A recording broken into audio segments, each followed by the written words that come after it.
Welcome, ladies and gentlemen, and everybody inside and outside the ballpark to the Noved podcast, where we talk to many different creators and communities inside the VRChat platform. I'm your host, and today is episode 87 of the Noved podcast. Today, we have an amazing guest with us today. A lot of you are probably familiar with this amazing guest, the Bunny himself. We have the amazing Puck here live.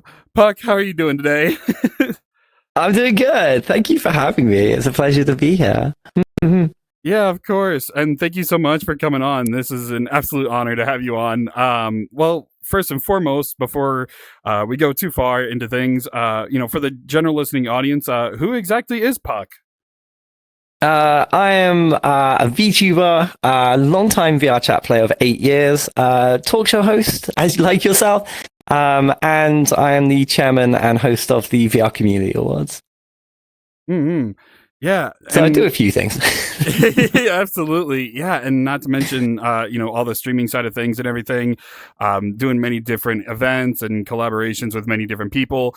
So I guess out of curiosity, what kind of, first started you out, inside of content creation? Like what kind of made you want to start doing content creation in the first place? I kind of fell into it naturally. So I've been playing VRChat since like 2017, I think, like November, December 2017. I'd played for a couple of years and, I'd made like friends in the community and I had like the people I'd hang out with and we'd go on adventures.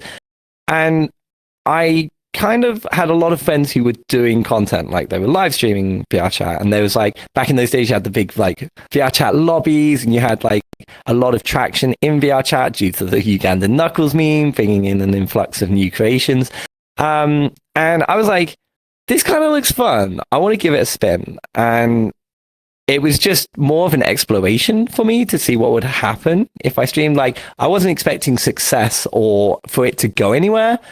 I just wanted to see if it would be fun, and I fell in love with it immediately. And just like anyone starting out, I started from the absolute start. Like I had one viewer, and I just loved it. It was my fun thing. So the way that I explained it to people was when I come home from work, some people watch TV, some people play games, some people read a book. I streamed. That was like my fun thing to do in my spare time. And over the years, we grew a community. I became friends with some amazing people in the industry, and it kind of just naturally, and luckily, there's always luck involved, luckily became what it is today, which has allowed me to expand my horizons and do these larger projects. No, absolutely. And, with all the amazing stuff you have done, when it comes to VR, I mean, there's a lot, being a talk show host and, now holding the VRCAs for 2 years running now. I mean, that's not an easy thing to do, by any means. At least the talk show side, I can relate to that. But Yeah. it's definitely a crazy thing. So obviously, kind of to go into things, you kind of already mentioned like what got you, started into, VRChat a little bit. But, what kind of made you want to join VRChat in the first place? Like, what kind of inspired you to jump into VRChat? Oh, I love this question. So, like, back in my day, like those 8 years ago, I wasn't a part of the VRChat community. I hadn't even heard of VRChat. And I was just watching YouTube one day. And those times where you're watching YouTube and you let yourself get lost in like the recommended and you end up in like some far-flung part of VRChat of YouTube you've never been in. I did that, and I randomly stumbled across a video from, at the time, they were known as Joey Bagels. They're now known as Nags21. And they used to put out their adventures in VRChat on YouTube. And I became kind of enthralled in this kind of adventure that Nags would go on with all his friends back then, and the Lolly Squad, and all the people who were around in those days. And I was like, I want to find my own Lolly Squad. I want to have my own friends to go on adventures in VRChat, and I want to explore what this world has to offer. And so that was kind of my introduction to VRChat and that world. And then quickly the Knuckles meme also caught on, so that I came in sort of around that era, but not through the Knuckles meme and that phenomenon. It was literally through watching Nag's creations on YouTube and his adventures. And I jumped in desktop, and I was very nervous at first. Like my first time logging in, I was a mute in desktop, and I just walked around and looked at people in public lobbies and kind of got an understanding of how everything works. And a couple months later, I'd made a couple friends. I decided I wanted VR, so I made the investment into a Rift headset. I had a Rift S back then. And yeah, I just went from there. I just continued to play ever since, and I couldn't imagine being anywhere else. So yeah, it was literally just seeing other content creators creating in VRChat, and I was like, that looks like fun. I want to do that. And I'm so glad I did. It changed my life. No, 100%. And, obviously, you've been doing content creation for a long while now, including, you mentioned the talk show, What the Puck, you've been doing it for about 3 years now. So I guess out of curiosity, what kind of made you want to create What the Puck in the first place? Like, what kind of inspired you to make the talk show? So most of the stuff that I end up doing, it just happens. It's more of an accident than anything. The origins of What the Puck were circa 3 years ago. I was just streaming in VRChat, talking to my community. We weren't like doing anything at the time, just hanging out and chatting. And I had a sudden idea, hey, why don't we just go to a talk world and I'll interview my chat? And so my community would literally came onto VRChat. They would come on and I'd be like, oh my God, it's nice to meet you. And I'd just talk to them for a couple of minutes. And we did that with a couple of people on that stream, and everyone really enjoyed it. They thought it was great, and we had a good time. So I was like, there might be something to this. So we put a pilot episode together with a group of my friends, and we had 8 guests on. It was, looking back, 8 guests was a bit much because each guest only got like 20 minutes on the couch. It was just so fast. It was hectic. But that was a huge success. People loved the concept and the idea of me just messing around, because I'm not serious in anything I do except for the awards.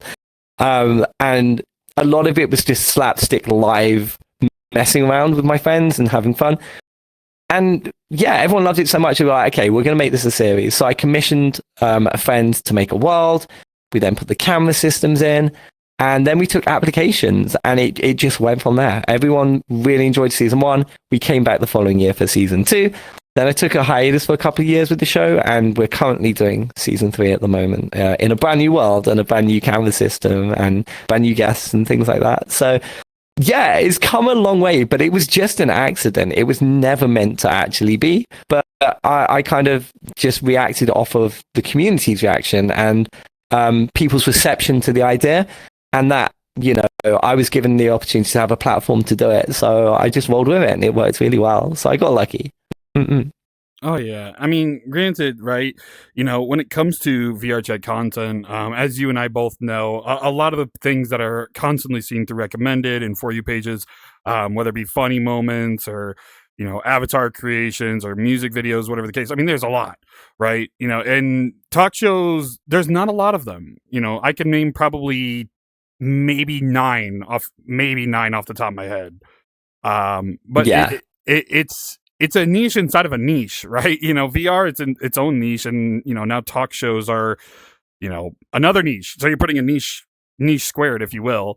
It's definitely an interesting thing. So obviously you've had a lot of guests on, through your talk show, and it's so weird because I'm used to saying podcast, but the more I think about it, I was talking to some of my other recent guests. I was like, yeah, I kind of consider it more of a web series or a talk show. It's weird. It's a weird. I don't know.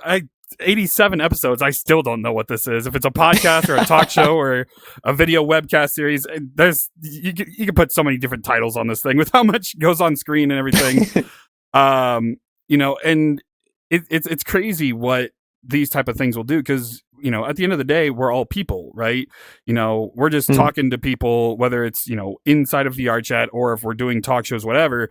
We're having these moments where we can just talk to each other as other human beings that are interested in other people's passions, which I think is amazing. And I definitely see eye to eye on that, because this platform has so many creative minds, right? It does. It's crazy. I have plenty of questions regarding the show, but I kind of want to backtrack a little bit. I'm already getting too hyper. I need a. You're fine. I waffle a lot, so I take a while to answer each question. So I will try my best to keep us on track, but guarantee nothing. Yeah. Well, kind of going back into being in VR and getting into VR. So I guess out of curiosity, because obviously not only do you do VR chat, but you also do other types of content creation too. You stream and all that stuff. So out of curiosity, how has VR chat helped you grow as like a content creator? Like, what are some skills that you learned doing stuff in VR chat that maybe you take into other sides of like content creation? I pretty much have VR chat for everything that I have or am now. I was able to find like a community of people who accepted for me who I am. It was easier for me to resonate with the people around me because we had like-minded interests and things like that. And VR chat gave me the flexibility to create content that no one had done before, especially with the awards. Like that's something that had never been done before. And I still use VR chat outside of making VR chat content. So I actually use desktop mode as my VTuber avatar. So I will log into VR chat, use desktop mode, use the tracking IK, which is available with VR Chat Plus, which is amazing. I love that feature. And I actually VTube off this platform as well. So if we're just chatting, like today's stream, we were doing my Christmas shopping list. That was a mistake, but yeah, it was great. So I let them choose what should be on my Santa's list this year, which was lots of fun. But we used my avatar in real time in VR chat and just ported it into like the ability to VTube with it instead. So that's worked really, really well for me. So I consistently, almost every stream, I'm using VR chat in some capacity, regardless of whether we're actually making VR chat content. The content I'm making VR chat is becoming less and less as time goes on. And I am, more full-time VTuber at this point, and we do more varied stuff all the time. But VR chat is my home, and this is where I belong, and I can't imagine ever moving elsewhere. There are content creators who have started on this platform who now no longer associate or are involved with this platform. My roots are here and they will always stay here. So although I'm a little bit further away in my content now, it's always at the forefront of my life. And it's given me the ability to create things outside of VR chat that wouldn't have been possible without. So yeah, I owe VR chat a lot for that. It's taught me a lot regarding sort of, I'm no guru on the technical side of things like Blender and Unity. I have an amazing community of friends who help me with that. Shout out to Tedo, Celestial Rings, Oni Joe, and many more. Tromwoof, who's helped me with my avatars over the past. Without them, like, I wouldn't be able to display myself in the way that everyone knows and loves. So there's a lot of people involved in everything I do, and like without them, it wouldn't be possible. So yeah, VR chat has given me the ability to do more than I ever imagined I'd be able to. And it opens the horizons for more things in the future and unique interactions across different platforms, especially with 3D and 2D VTubing. We've had 2D VTubers on the Talkshow, for example, and we've been able to mold the two worlds together in real time, and it works really well. So yeah, there's definitely more places that it would be taken to, but it's allowed me to do a lot of stuff I wouldn't have been able to without. No, for sure. Yeah, I told you I can waffle. No. I mean, that's everything you said was valid. So don't ever. I mean, it was related, so it was fine. Don't worry about it. And that's actually, that brings up a good point, because you're talking about how the community itself has kind of allowed you to do what you do through avatars, through everything. Which kind of brings up another question, which I always kind of find interesting, especially for content creators. So with you looking the way you like within VR chat, and doing what you want to do, how has VR chat for you personally changed who you are as a person?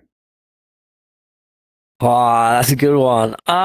It's hard because I was already kind of content with myself before I entered the world of VR chat. I'd taken a lot of time in my young years to kind of explore my identity, my sexuality, all that kind of thing. But I feel like VR chat opened me up to an audience of people who are not just like viewers. A lot of them are my friends, and they are my family, and they are my life. And outside of VR chat, I don't really have that many like IRL friends or people I can hang out with or anything like that.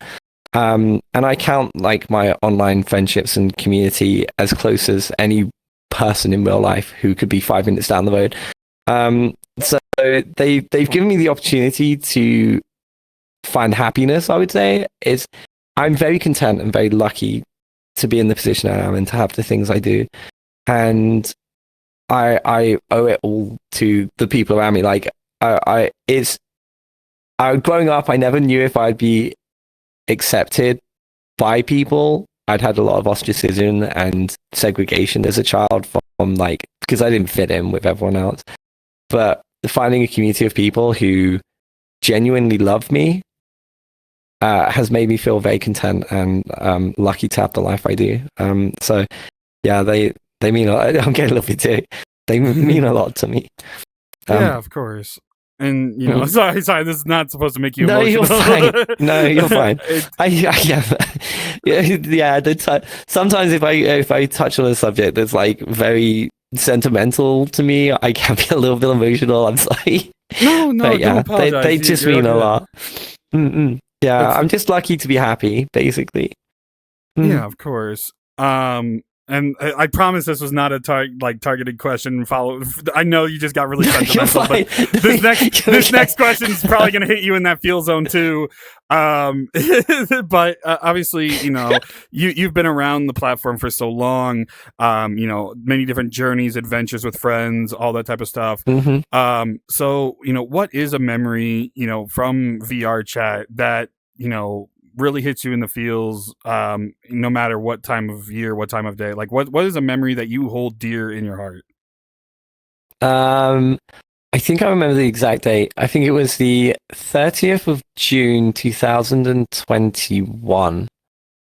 I was still full-time employed, like working. I was an estate agent before I went full-time with content creation, and I was just doing this on the side as like the thing I enjoyed. And I had a birthday stream, and we were in a Friends Plus lobby, and this random stranger who had never met me before, had no idea who I was, didn't know anything about me, found out it was my birthday, and he was just in the world hanging out with his friends, and we were all celebrating my birthday. And he came into my stream, and he gave me like a lot of money, like literally a life-changing sum of money, and it changed my life. And a lot of my oldest viewers who are still around like all these years later will remember that stream. And I was literally a crying mess on the floor, and the one line that I managed to get out was, "I don't have to sleep on the floor anymore."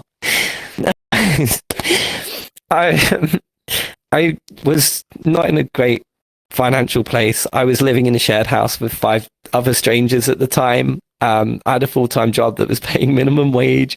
Being an estate agent only pays well if you're able to sell houses, and I was working in a very difficult market at the time. And as a trainee, it was tough going. So I was just scraping by at the time, and I had aspirations and dreams that I'd be able to have my own apartment, not like something big and fancy, just my own space. Living in a shared house is a roof over your head, and I was happy to have that. I've always been appreciative of the things I have, but I didn't have a bed. I hadn't had a bed for like a hot minute since I'd moved out of my home, due to some volatile items that we won't discuss. But it was a moment that changed my life, because it meant that I could have my own space, and I could, instead of sleeping on a mattress in the corner, which is just this tiny little rubbish mattress thing, I could actually have a bed and sleep in a bed. And that, to me, was a very emotional moment, and it's one that resonates with me to this day and always will. And the day after, that person just disappeared. I haven't seen them since.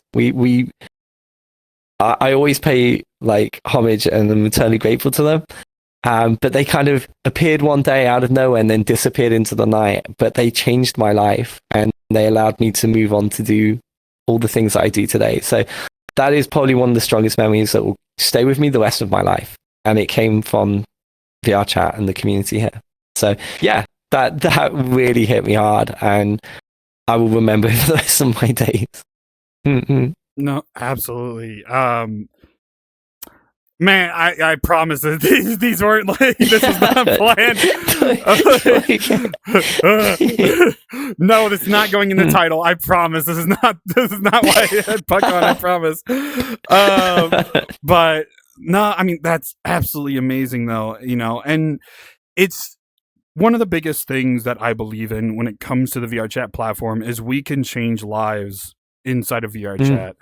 And I'm a very firm believer of that, because we can do the impossible, by coming together as a community. I mean, with how many amazing things go on in this platform, thousands upon thousands of dollars raised for charities left and right, being there and supporting one another in our dreams and aspirations. It's a very wholesome thing.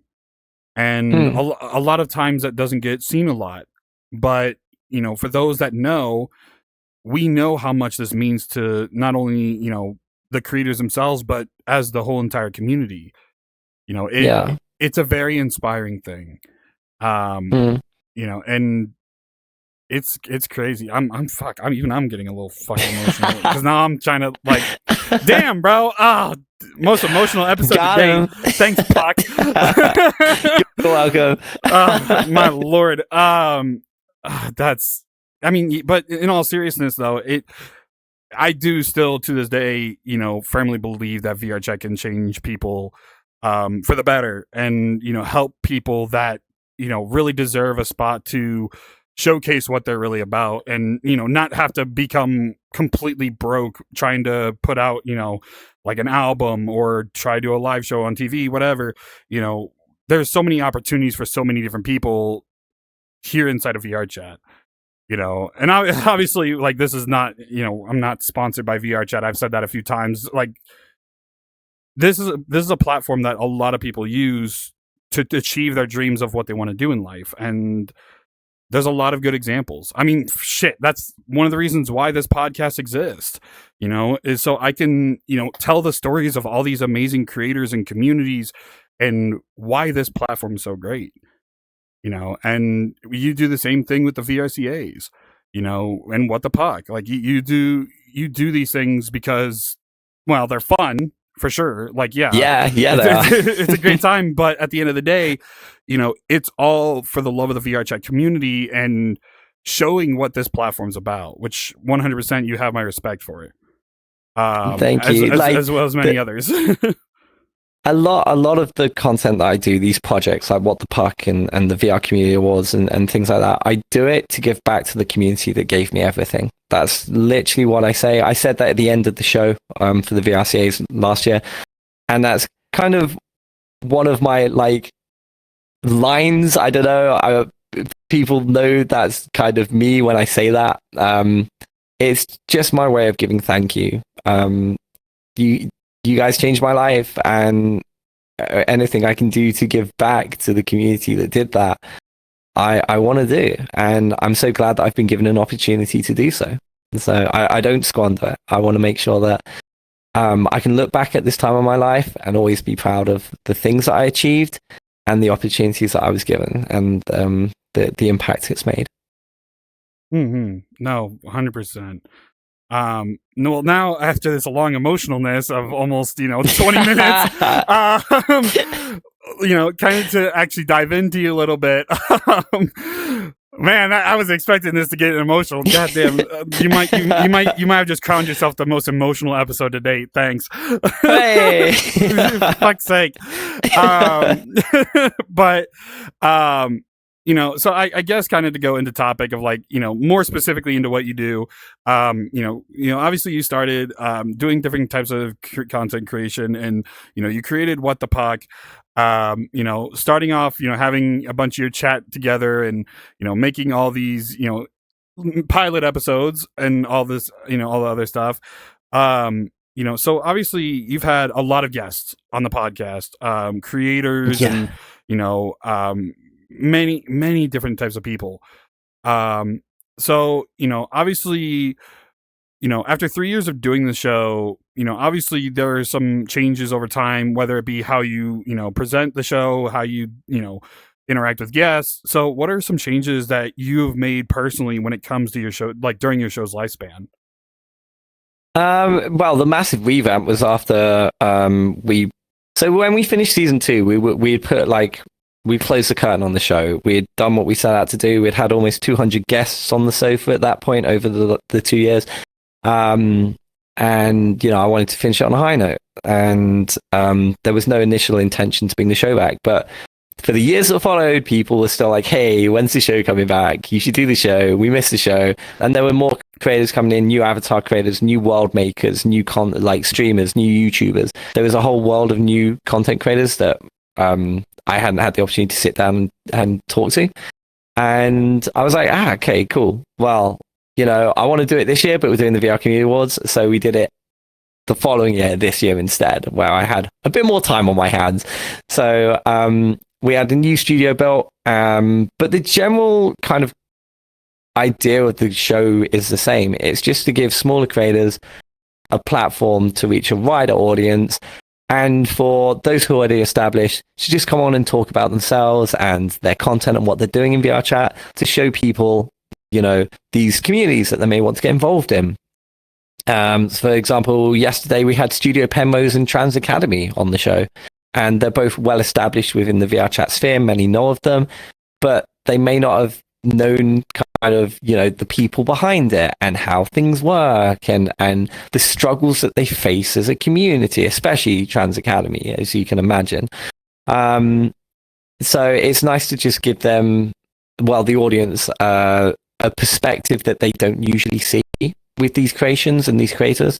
So yeah, it's really, really interesting to me, and it's really nice to meet all of these different people. So we haven't really mixed up the formula of how the show works much.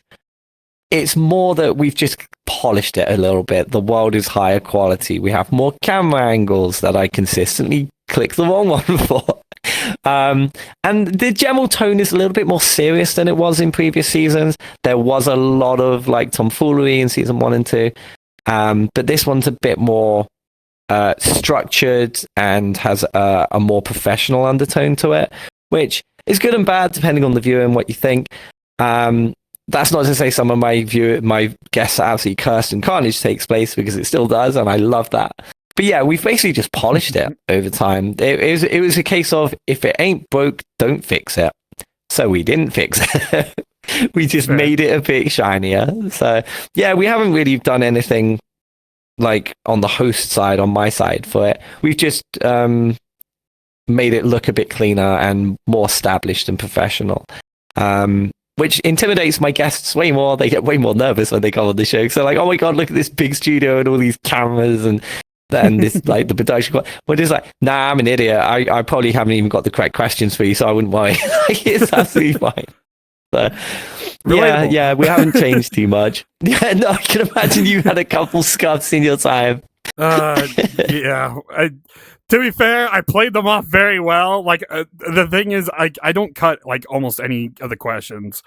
The only thing I've ever cut realistically is major tracking errors or crashes, obviously, because ain't nobody gonna sit here for 5 minutes when nothing goes on.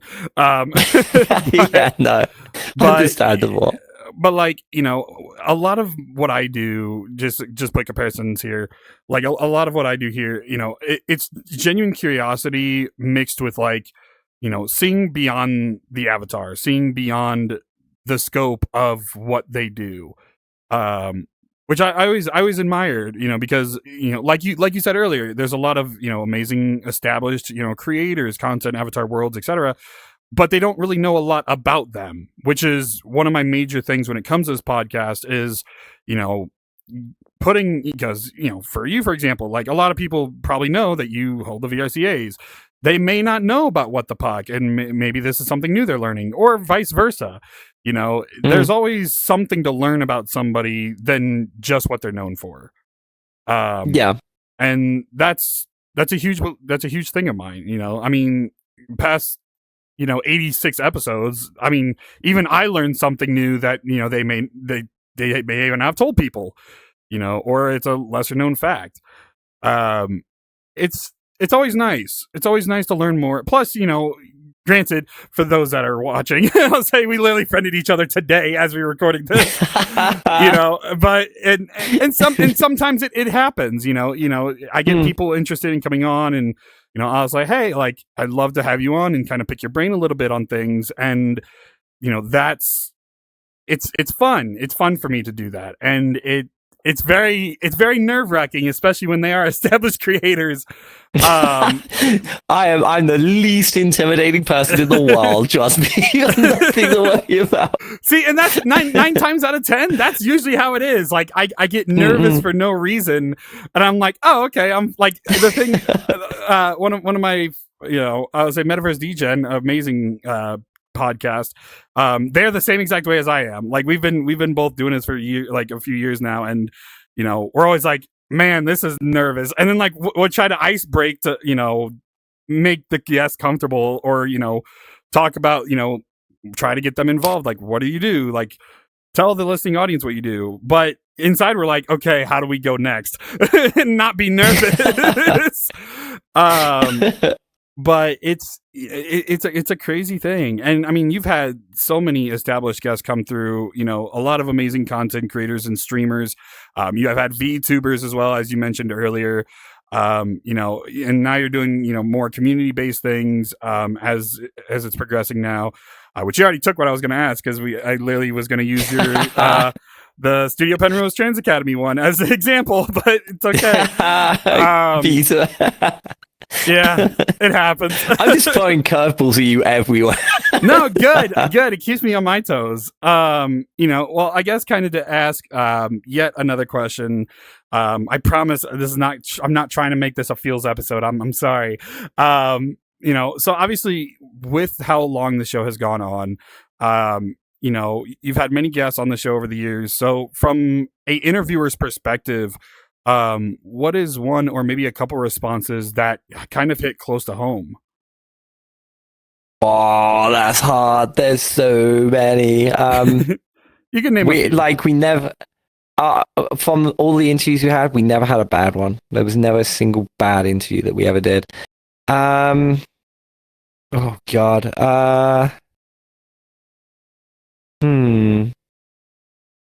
That's tough. That's real tough. Just thinking back on everything.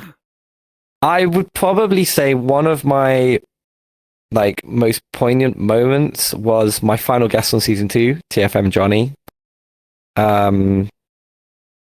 He was absolutely incredible to interview. I had an absolute blast with him. I'd known him for a long time before. We've been friends for years. And he was a great guest to round out and finish off the show. And we thought he would be the last ever guest as well. So he really went out on a bang. And he made me an emotional crying mess at the end of our segment when we were about to end the show, because he was like, I just want to say, thank you for doing the show. Thank you for putting this on. But I'm not going to get emotional. And at that point, I just absolutely fell apart. It made me realize that we'd done something really, really special for people, and we'd helped content creators reach a wider audience, and we'd helped the viewers find new content creators to fall in love with. And, a great example would be one of my moderators to this day, Jogi. He actually got involved with a VR dance community from watching them on the show. He then got into the dance side of VRChat as a general whole. He then opened his own nightclub and runs it to this day. So it's great to see the kind of impact it had on the viewers and the communities that they got involved with, and where it took them in the future from that. So it kind of, that moment was kind of like a sigh of relief and sadness that it was over, but that we'd succeeded in what we set out to do. So yeah, Johnny absolutely just hit me in the feels. And yeah, it's a very memorable moment from the show. But I mean, everyone was incredible. There genuinely isn't anyone that I can think of who was bad on the interviews, or that we didn't have a good time or have a good interaction with. Which just goes to show that no matter where you are in VR chat, everyone's really cool. Everyone's generally chill. And yeah, it made me confident that no matter who I talk to, we're always going to generally get along and have a good time. And season 3's been no different. Everyone's been perfect. I've had a great time. And yeah, I'm just glad it's back and I'm able to do it for season 3. Of course. And I know a lot of people that may be watching or listening are definitely, curious about the amazing stuff you got coming through. So I guess, when it comes to that, because obviously there's a lot when it comes to doing a talk show and planning everything and scheduling. God, scheduling is the worst. Yeah. Oh God. So I know well. Which kind of runs me into this question, because obviously with you have done it so long, what were some of the challenges, kind of going through What the Puck? Like, what were some challenges that maybe some people may not know about? Choosing the applicants was a massive hurdle. Every season was, we'd get a huge number of applications. We had a lot less for season 3, but the quality of the applications was a lot higher. So it was kind of like a different issue arised from season 3. There were so many people that we wanted to interview, and I would manually go through all of the submissions and read like everyone's stories, check out their content, learn about them. I shortlisted a very few people that I chose to be on the show, but the rest I left to RNG. So everyone who was like applicable for season 1 and 2, they literally went into RNG and the gods decided. We did say if you want season 2, you're not if you want season 1, not eligible for season 2, so it gave it even more people an opportunity. We did get through like almost 200 people by the end of season 2, so we had a lot of people, but there was so many more that we couldn't. We just didn't have the time or resources. And we were having 6 guests an episode. That's a lot for a talk show. For sure. And, yeah, we only had like a 30-minute segment for the guests. And there was like, it just wasn't enough time. And we were consistently running over time with the guests, causing a domino effect for the next guest. And it was just causing carnage. So one thing we did implement for season 3 was 4 guests. And they all get 45 minutes on the couch instead, which gives us, we get to get a bit more in depth, get to know a bit more about them, and explore the kind of questions and avenues that we wanted to go down in that time. So it's been way better. And it's also allowed us to, as we've got less applications, we can just go with the quality that we've got.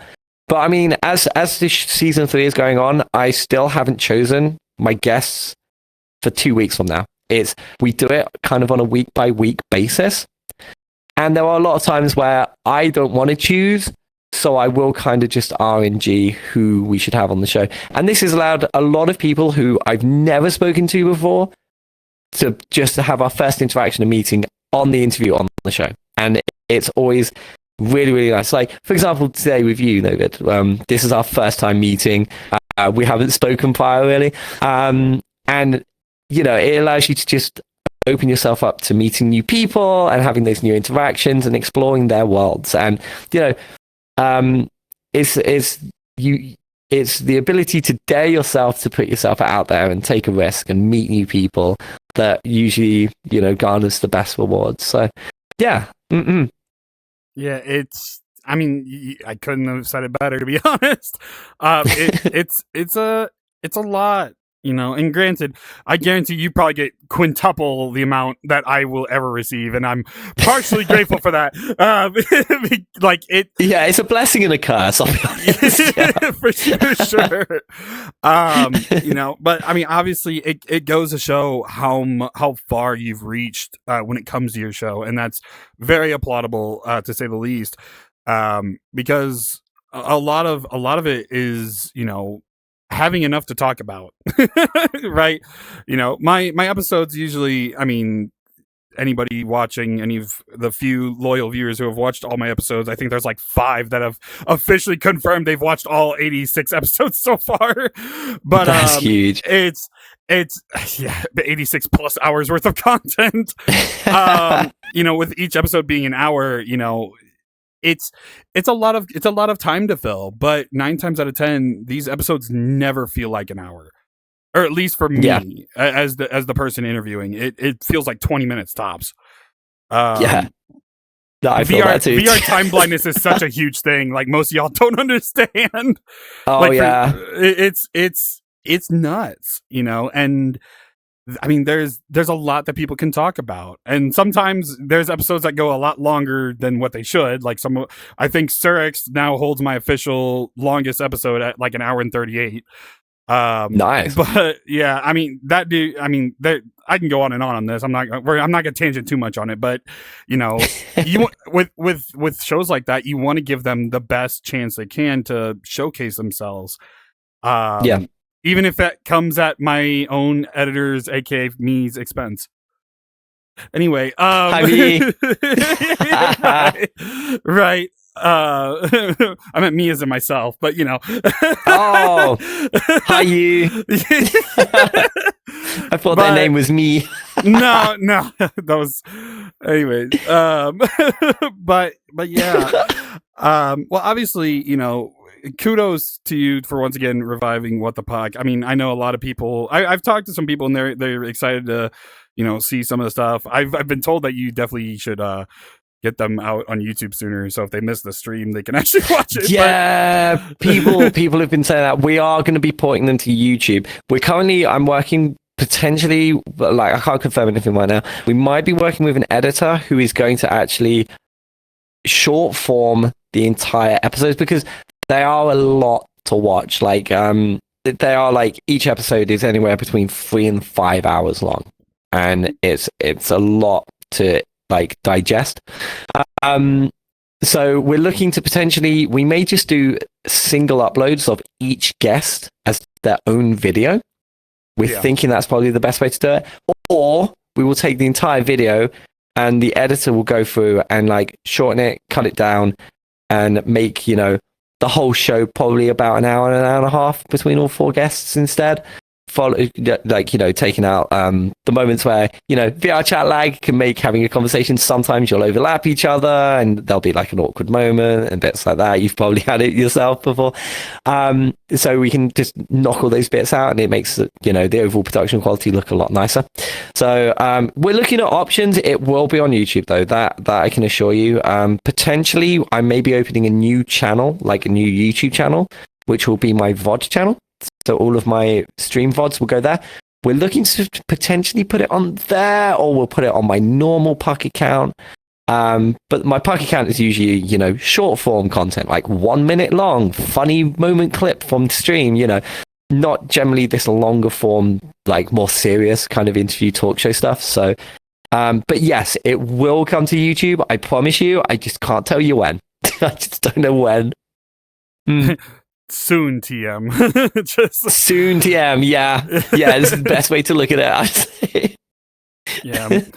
Oh man, but yeah. I mean, obviously, if you haven't watched some of the episodes, you should definitely go over and watch What the Puck. It is a good series and a lot of good guests, a lot of good commentary from, you know, all ends, and it's a good watch. I recommend it. I'm not sponsored, but it's a good watch. Yeah, no, I appreciate it. That's kind of.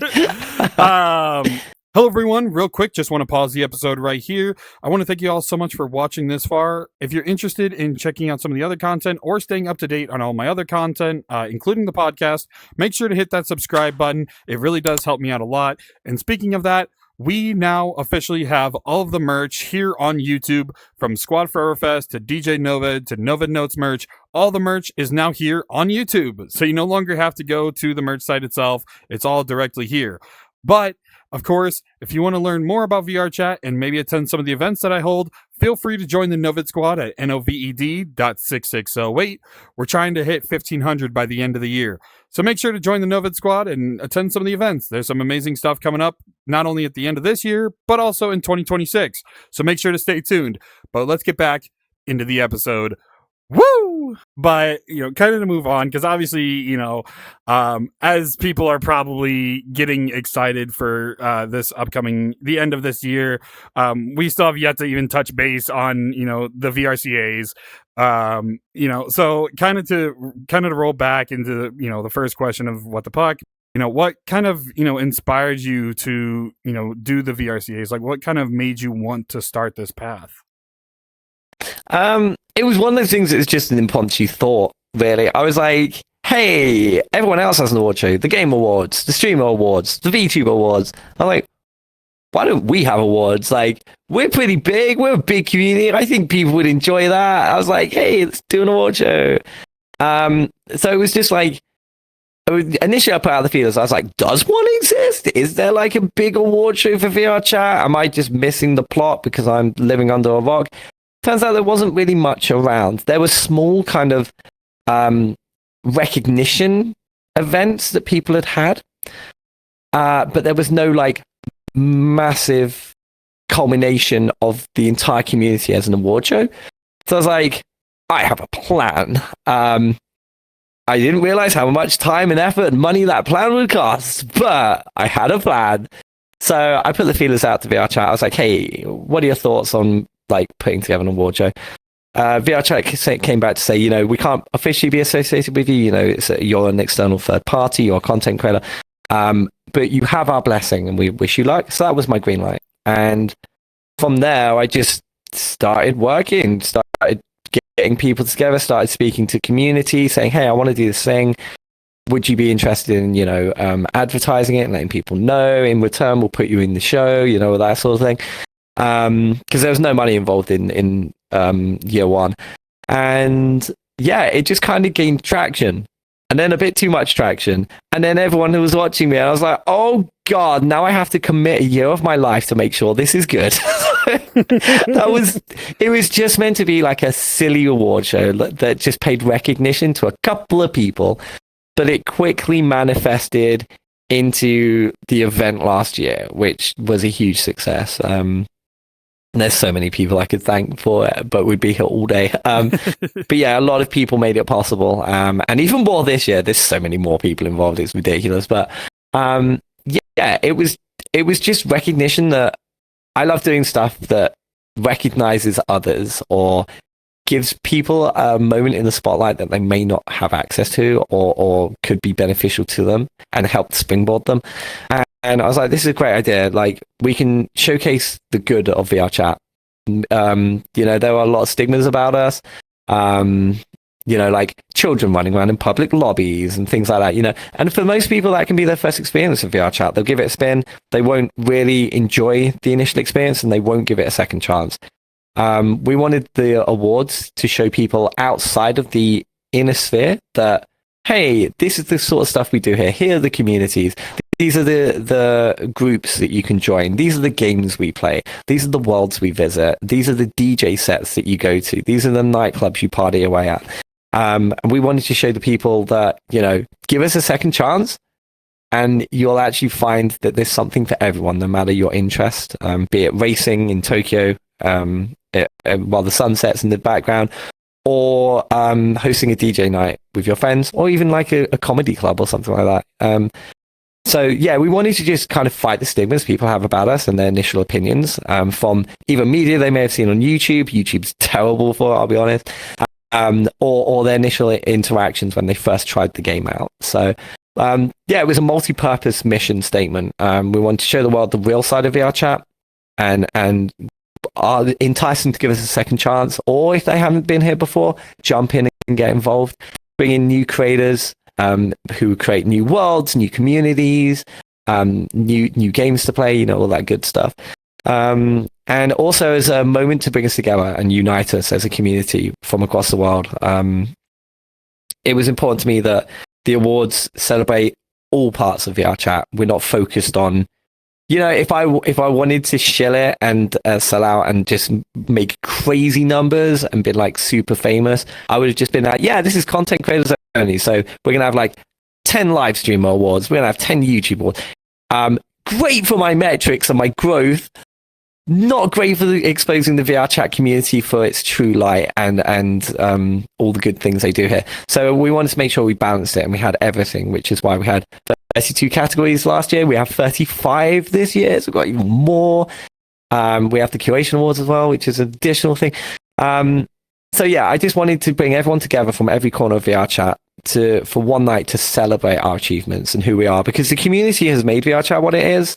VRChat and the development team have given us the tools to do this, but without the community building all these things, nothing would be possible. So me talking to you right now on this show would not be possible without the world creators, the asset makers, the avatar builders, the texture creators, the tool innovators like Poyomi and Lilteen. You know, there's probably, for me and you sitting here right now, to make this happen probably involved literally hundreds of people. From the initial concept of building the engine and allowing people to build this world, in coming through to the person who actually built it, and all of the different assets that we use to be input into this world by the different people.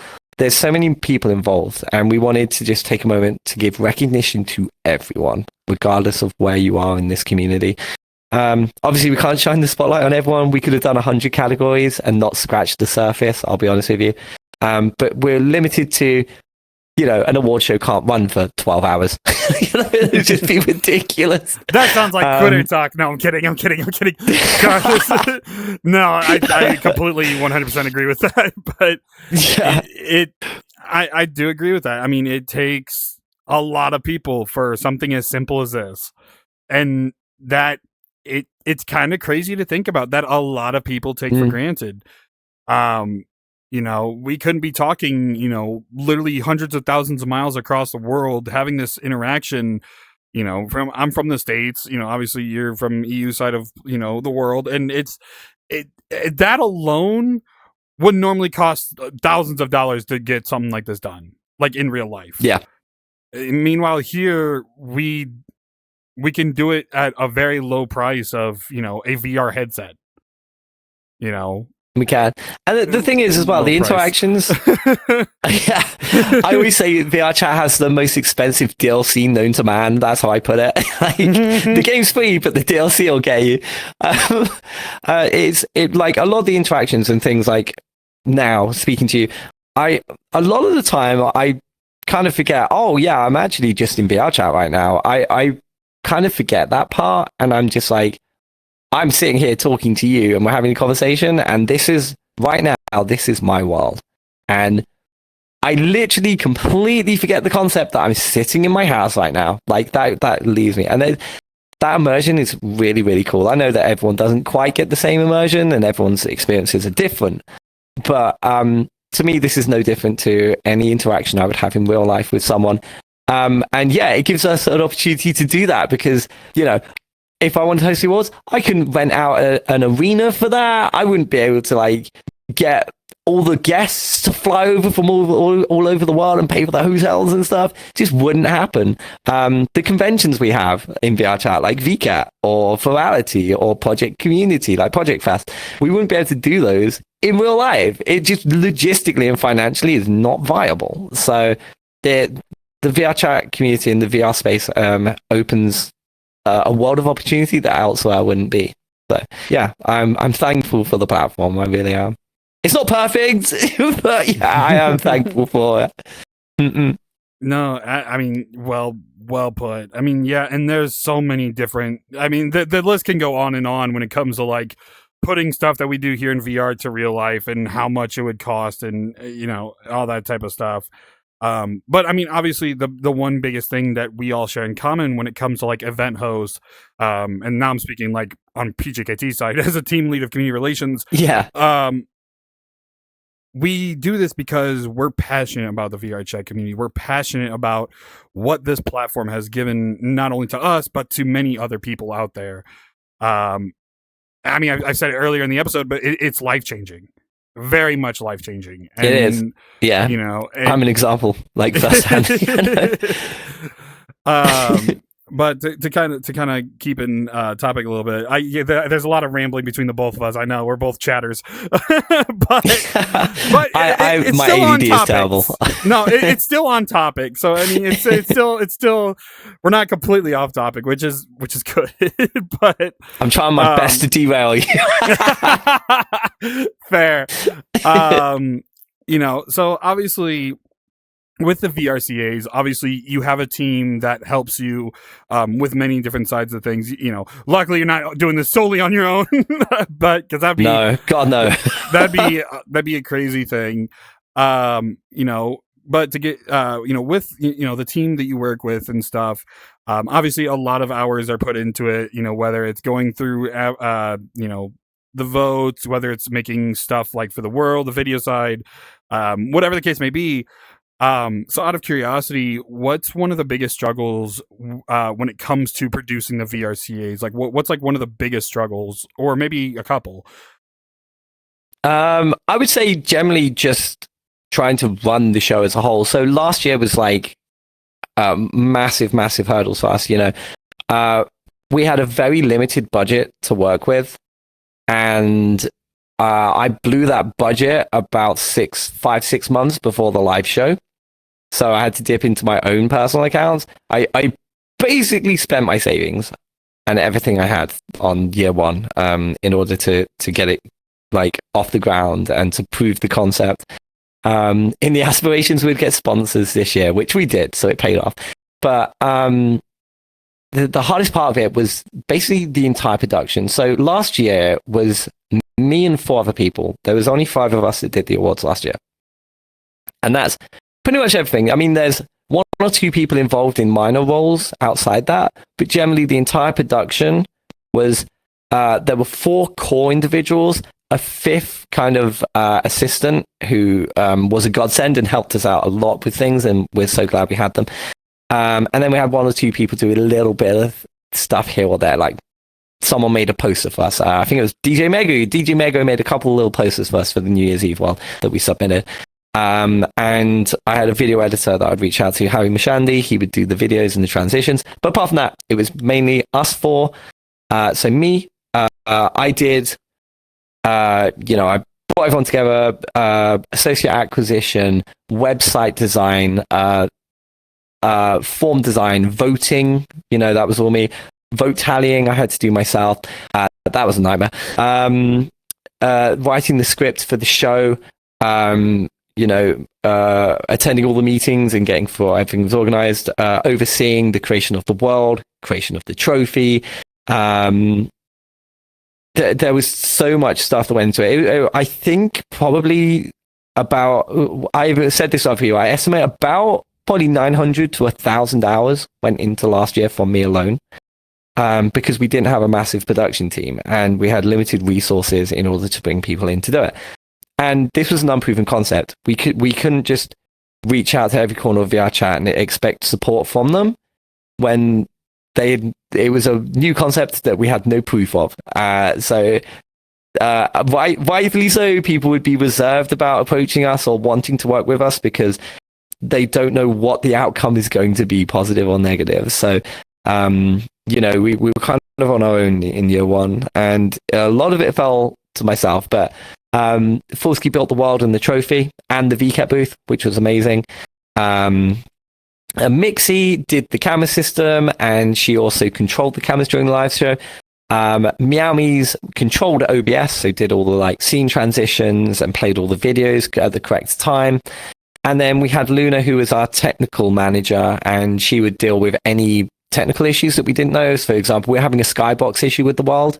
So Fulski asked Luna fixed it immediately. So that was the entire team last year. It was just 5 of us. And it was a lot of sacrifices. I spent Christmas Day at my parents' house on my PC that I'd brought home for Christmas so I could work on the awards. So instead of spending a lot of Christmas Day with my family, I spent it in my room working on the awards. So I put a lot into it and I sacrificed a lot to make it happen, but I didn't want to let the community down. And I knew that this had potential to do so well and to be so much more in the future, and for its mission statements to be successful. We wanted to celebrate the community and show people outside our space who we really are. And the hard work paid off. I'm so glad it paid off because at the end of year one, obviously it was not monetized. We didn't take money from anyone in any capacity. I had no money left after the awards. I couldn't afford to run it this year. So we hedged our bets that all the hard work that we did in year one would allow us to get sponsors in year two. And that was the case. And without them, we wouldn't be here. So I'm eternally grateful to our sponsors for helping us out this year. So yeah, it was a lot of work, and that was the hardest thing, getting it off the ground, and the sacrifices financially and time-wise. I stopped streaming for 2 months in the run-up to the show, so I lost 2 months of income. Like, I literally made nothing in the 2 months running up to the show, so that hit me heavily financially as well. And I knew going forward we couldn't do it again. There's just no way it was viable. I didn't want to fundraise it from the community. I think that it should be something we enjoy, but not something that you have to pay for.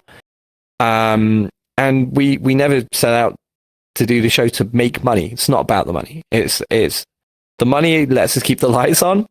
And, you know, I've said if we have any of the budget left this year, the production team will be receiving most of it. And I'll recoup a little bit of my losses, but I'll never cover them, I'll be honest. But we're in it for the right reasons. It's community first. And that's why we've had so much support this year. So this year, compared to last year, absolute doddle. I've put in like more time than I expected this year, like probably a couple hundred hours over the year so far, but nowhere near as much as last year. We tripled the production team. We have so many amazing communities involved, such as Project Community that you're involved with. We have the sponsors as well. So a lot of people are backing us this year, and they're supporting our event, and that allows a lot of the weight to come off my shoulders. And it shows that all the hard work was worth it, and that our sacrifices were not in vain. So I'm just eternally grateful that everyone appreciated the efforts, and that's been shown by the support we've had this year. So yeah, that was my hardest moment. The entirety of year one is the answer there. Oh man. No, I mean that's fair. You know, I mean, being the first time you've done something of that caliber, and I mean, hundreds of people watching, not only on Twitch but also inside of VRChat too. You know, I mean, we held our own instance of Project Community to watch it live in our fest world that year, and I guarantee there was hundreds of other communities doing the same thing because they were, you know, on the edge of their seat watching everything. And I overall, you know, I might be a small guy at the end of the day, but I do have to commend you for all the work you've put in. Same with, you know, I could put quote unquote on behalf of Project Community, you know, we do respect everything you've done for the VRChat community on that front. Yeah, likewise. I love what you've done, which is why when we associated with you in year one, it was an honor for me. You know, I was honored that such a established and reputable community that have done amazing things in VRChat would want to work with me. That meant a lot. So I really appreciate the opportunity that you gave me last year, and I'm glad that I did you justice. So thank you. You very much did. But, you know, kind of to move into further topic, you know, because obviously we have this whole year of VRCAs, lots and lots of amazing new stuff. As you mentioned, the Curator Awards and the new categories and stuff. So I guess out of curiosity, because I've actually been hit with this question numerous times from a bunch of different people, and I don't know the answer. So this is me asking a genuine question here. So obviously you have the Curator Awards. Yes. So it's a little bit confusing for a lot of people, not necessarily myself, but for a lot of people. So when it comes to the Curator Awards, are they specific to the categories that are already there, and those are also may have Curator Awards, or is it going to be a separate Curator Award? Yeah, so how this is going to work. So ultimately, what we initially had tried to brainstorm and figure out is how do we do the public vote that everyone loves, but also give recognition to the smaller creators who you know aren't going to beat out like multi-million subscriber YouTubers. You know, we wanted to make sure that there was an incentive for everyone to be involved and to give a spotlight to you, regardless of your age in VRChat or your size. So we had many meetings with many individuals to kind of brainstorm the best way to approach this. And what we came up with was 14 Curator Awards, and the way this will work is and we've laid this out on the website very, very well. So if you go to the website, scroll about halfway down where it says how the show works, that synopsis is amazing. It tells it all in a nutshell with all the dates and things. But to explain it in a bit more detail, the 35 categories will be public votes, and submissions open for that on the 1st of December. So that's coming up next week. So you'll be able to submit your worlds, avatars, etc. in any categories you wish. And then it'll be in 2 days when this episode airs. It'll be in 2 days. 2 days. It's in 2 days. December the 1st. You've got until the 14th, though. So you've got 2 weeks. 2 weeks to submit your content. Form takes about 5 minutes to fill out. We don't want to ask you for your life story and make it complicated. We're just like, who are you? Link to your stuff. What is it? Thanks. You know that pretty much in a nutshell. To make the process simple, especially for people going for multiple awards. We want to make it simple. We're then going to review all of the submissions. And then on the 6th of January, we will put them to the public vote. So you'll go to the website, go to the category you want, click the drop down box of all the people who put themselves forward in that category, click the name you want to vote for, done. So we streamline the process for the voting as well. Now, once we have all of the public votes from phase 1 in January, we will know who the top 3 nominees are in each category. They will go to a phase 2 vote with the public once again on the 20th of January. Everyone else will go into the curation awards. The way this will work is that we will choose 14 categories randomly from the 35 available. Now, we haven't done a curation award for every single normal public award due to logistics and time. At this stage, we have 35 awards, which is already more than you should really have for an award show.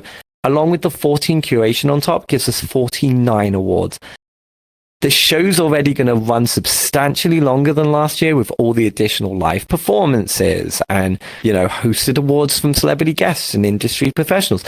So the show's going to run even longer, giving out an extra 14 awards. We just don't have the time to do it for every single award. So the reason we make it random and that we will reveal which categories have the random curation associated to it and who's won it on the live show is to what's the word I'm looking for? It's to incentivize smaller creators to enter into every category, because as it stands, when you submit, you could win anything in any category, but you will only know which 14 have actually been chosen to receive curation on the live show.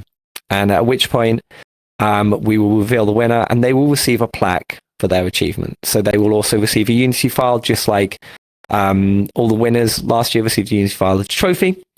It will be the same. You'll receive a unique, one-of-a-kind plaque that will be engraved with your achievement on it for you to keep and do with as you will. So that's how the process is going to work. So it's a bit different to last year where, we gave it to the public and they just chose and then we had the top 3 nominees.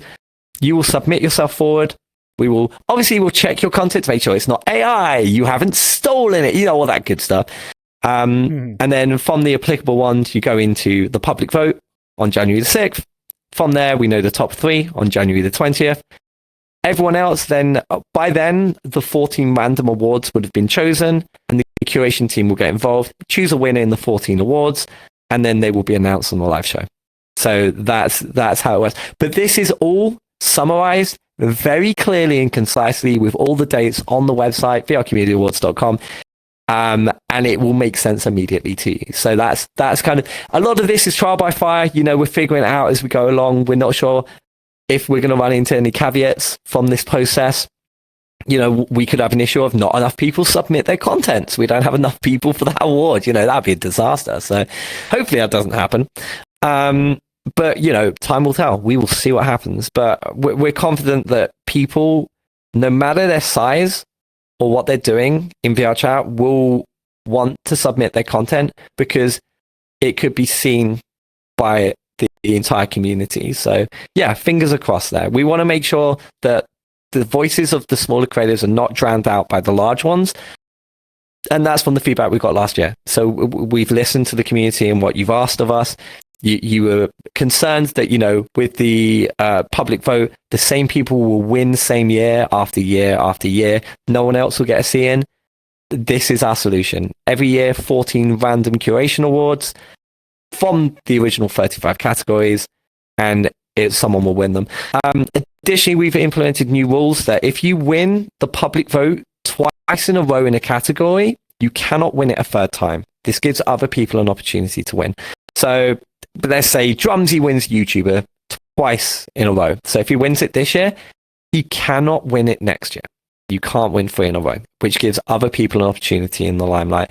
Ultimately, the biggest thing with this is, although it is an award show, for me, it's not personally all about the awards and who wins. It's obviously great to give everyone their recognition and show the world who we are.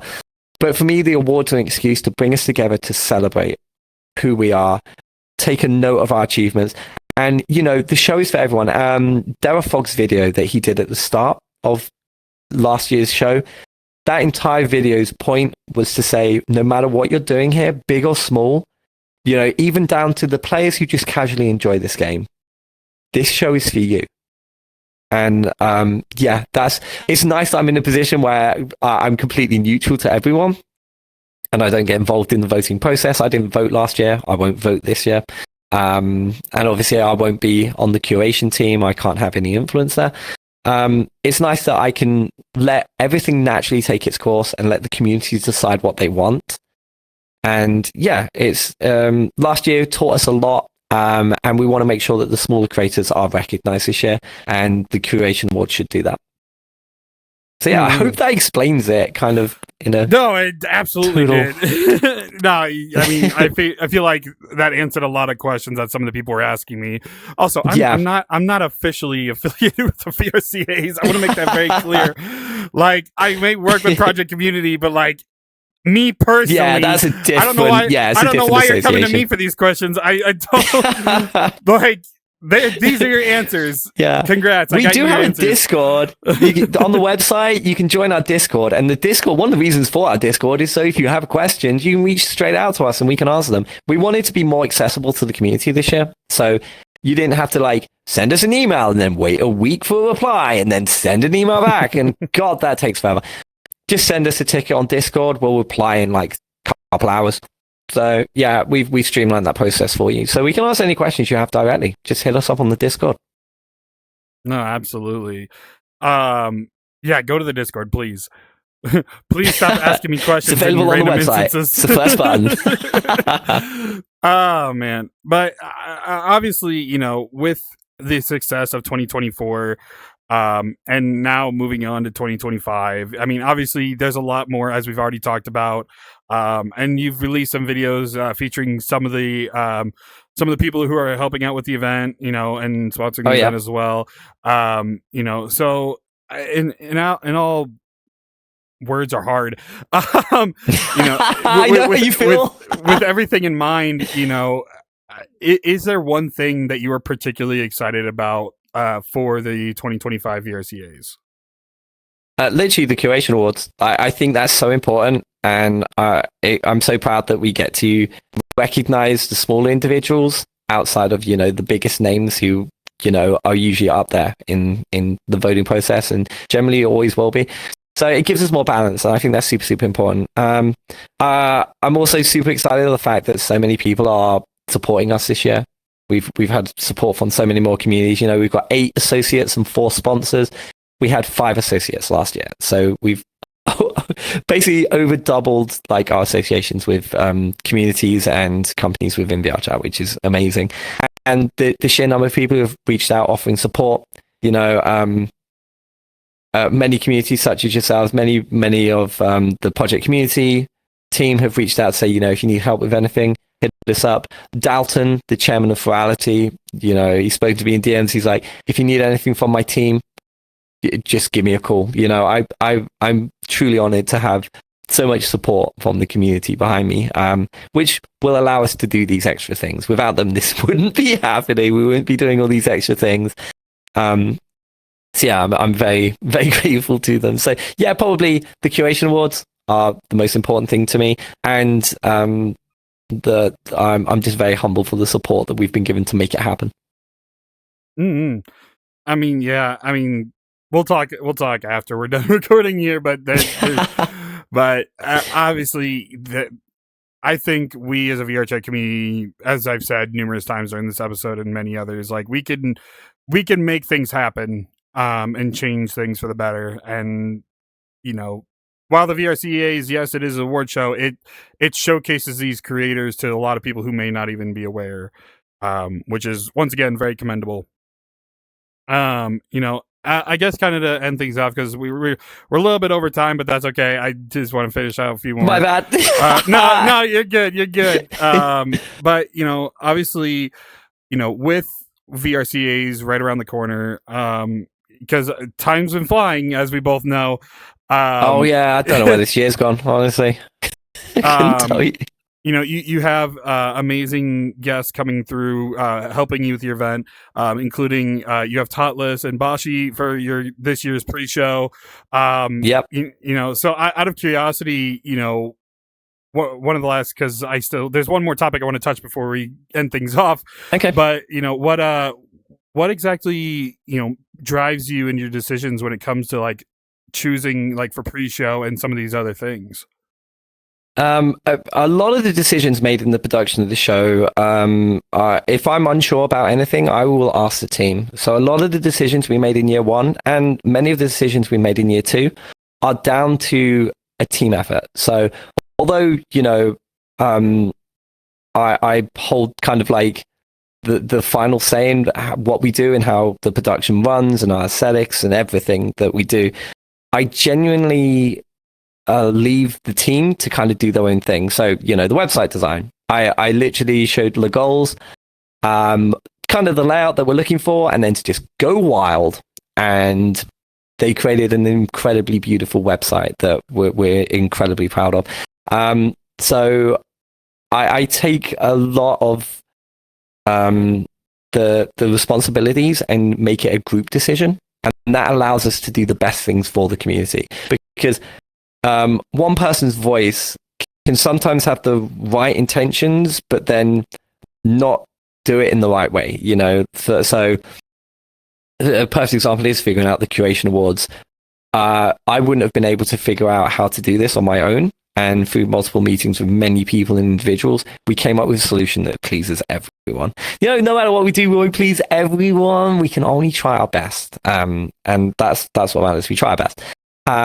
So yeah, it's more, I would say the awards are more of a team effort than it is I delegate and everyone does as I say. And I like that. That's when we produce our best work. Fulski made an incredible world because I gave very limited direction on what needed to be done. And he let his artistic flair take over, and the world was absolutely incredible. We're so proud of that as well.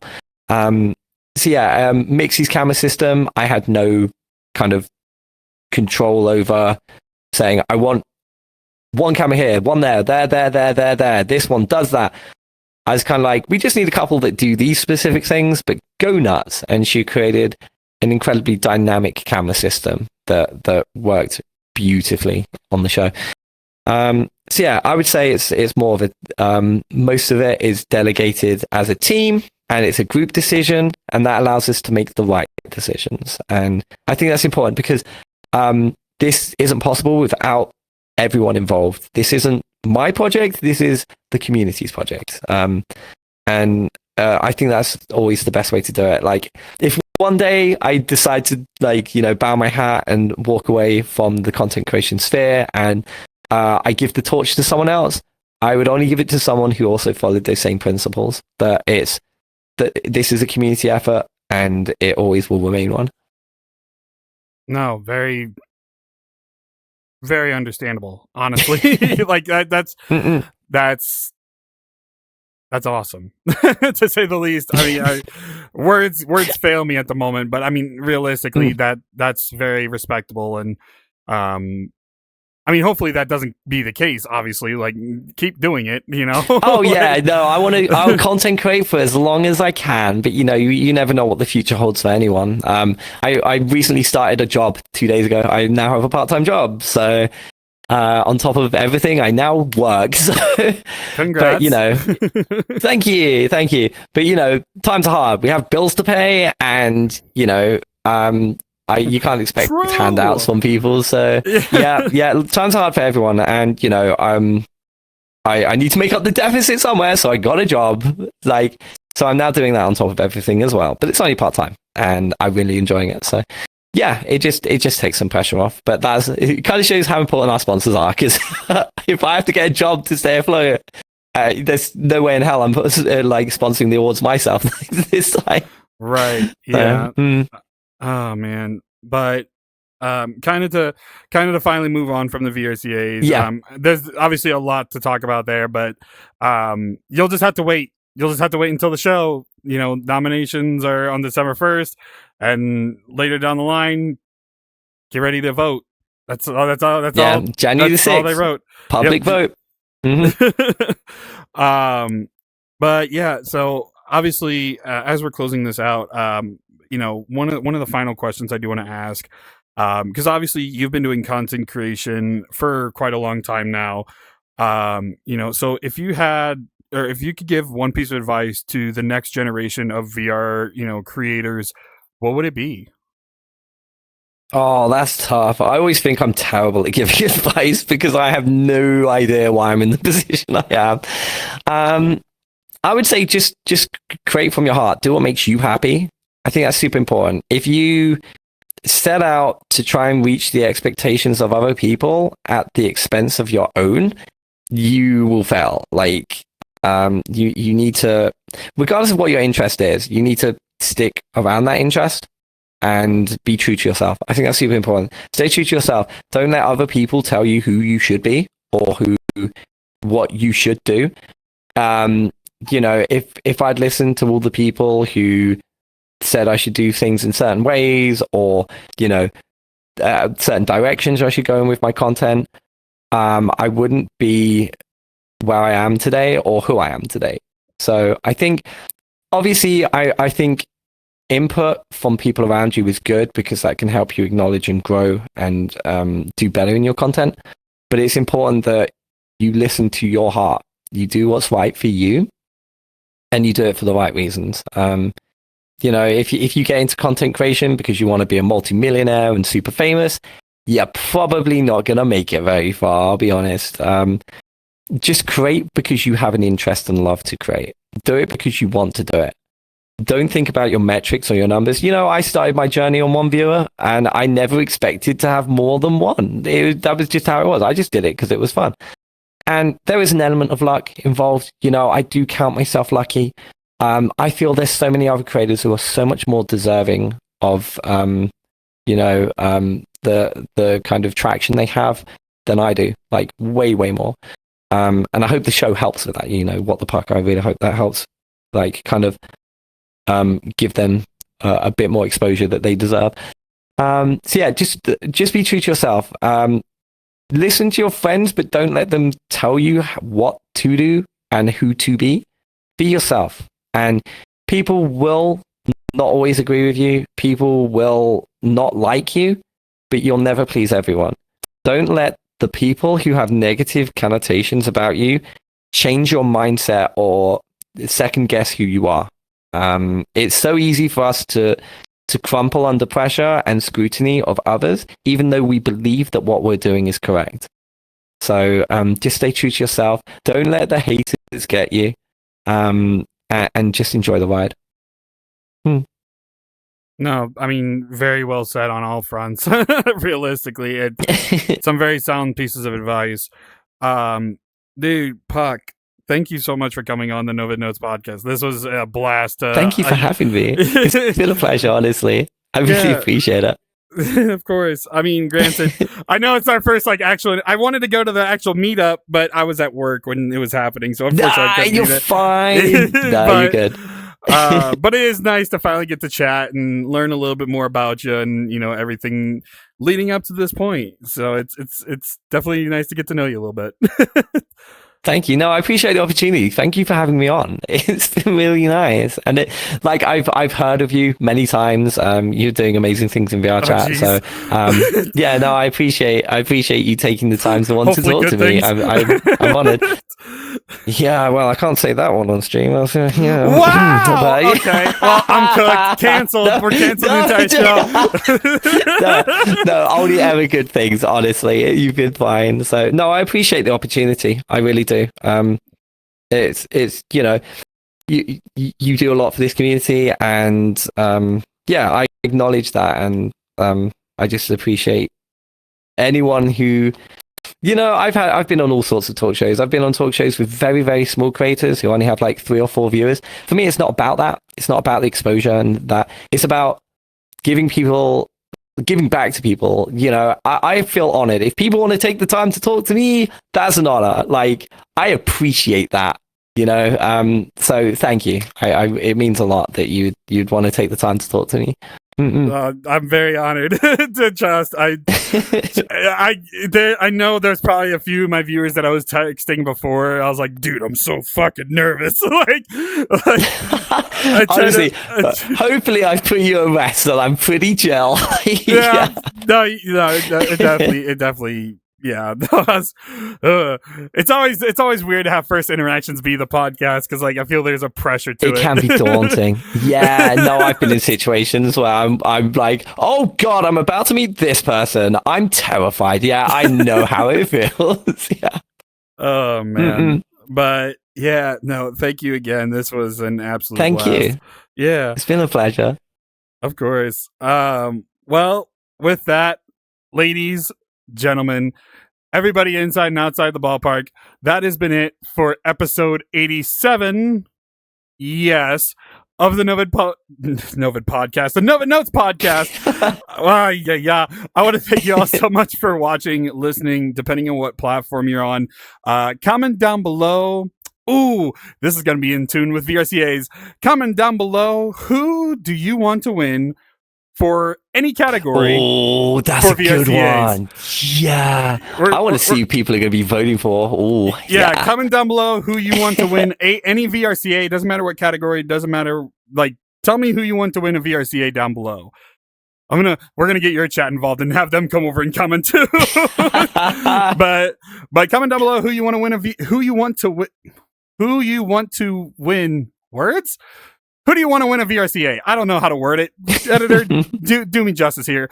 But yeah, if you are enjoying this episode or you're coming back to check out some of the other episodes, why not hit that subscribe button? You're already coming back anyway, or follow button, like button, whichever 10 platforms that this podcast is on.